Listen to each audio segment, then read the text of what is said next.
your Mimi Shane! So, sa previous video ko po ay pinakita ko po sa inyo kung paano po mag-download or mag-install po ng Popo Live app. Ngayon po, pagka-download po ng Popo Live app, ano nga ba ang susunod nating gagawin? Ang tanong ko po muna sa inyo, nakapag-download na ba ang lahat ng Popo Live app? Kung wala pa po, download na po!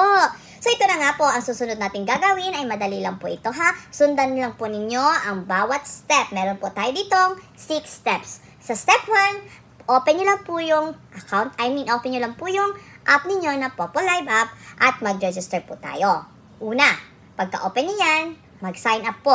Pag sign up nyo po dyan, kailangan nyo lang po gamitin ang inyong cellphone number, email, or Google account. At ilagay nyo po dyan ang inyong name, birth date, country, at gender. Tandaan lamang po, okay? Reminders lang po, bawal po dito ang 18 years old pababa. Ang kailangan po dito ay nasa 18 years old pataas. Step 2. Sa step 2 po ay kumpletuhin po ninyo ang inyong profile.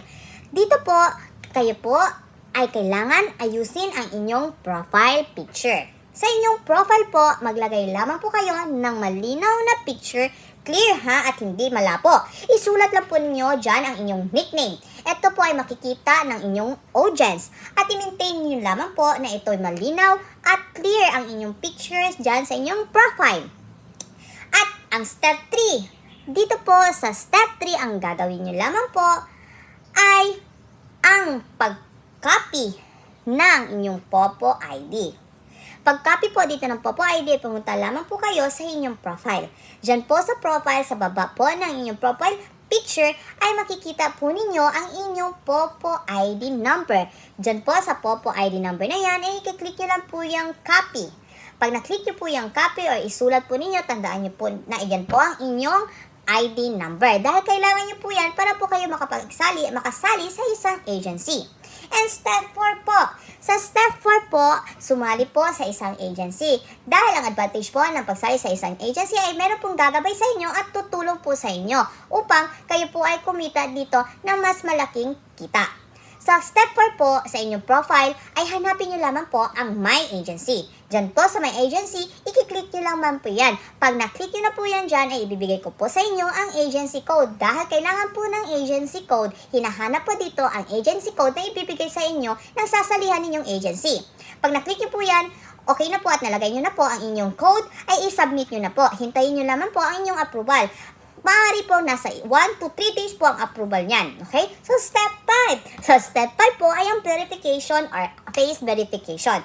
Dito po sa face verification ay bago po makapagsimula kumita, kailangan po muna ninyong kumpletuhin ang inyong ang inyong face verification. Sa face verification po ay kailangan nyo lang po i-capture ng malinaw ang inyong pagmumukha para po ma-approvehan ito agad ni Popo. Dahil po, ang purpose po nito ay para po maging safe at hindi po mawala ang inyong kita. Then, sa step 6. Sa step 6 po, ang gagawin po natin dito ay pagsimula na po ng kitaan. Simula na kayong kumita, okay? Kapag po sa face verification ay na-confirm na at kompleto na at kayo po ay aprobado na ng Popo, ay handang-handa ka na po kumita. Maaari ka na po dito gumawa ng task, mag-live, tumanggap ng mga gift, at kumita ng pera. So, dito sa aming agency, kaya po namin kayong tulungan.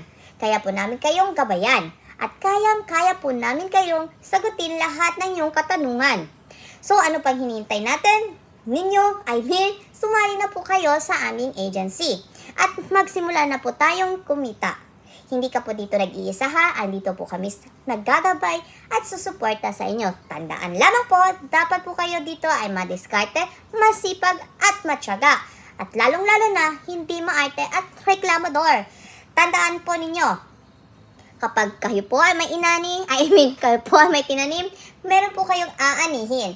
So, sa simula po mahirap, pero sa pagtagalan, sigurado po ako sa inyong may kita dito. So, yun lamang po. Napakadali lang, di ba? Easy at napakasimple lang po gagawin po sa 6 na step na yan. So, ipadala nyo na po sa akin ang inyong Popo ID at kapag nakuha nyo na po yan at naibigay nyo na po sa akin, ay tutulungan po kita makasali sa aming agency. Hanggang dito mo po muna ang aking video. Thank you so much po mga ka-fam. Bye-bye!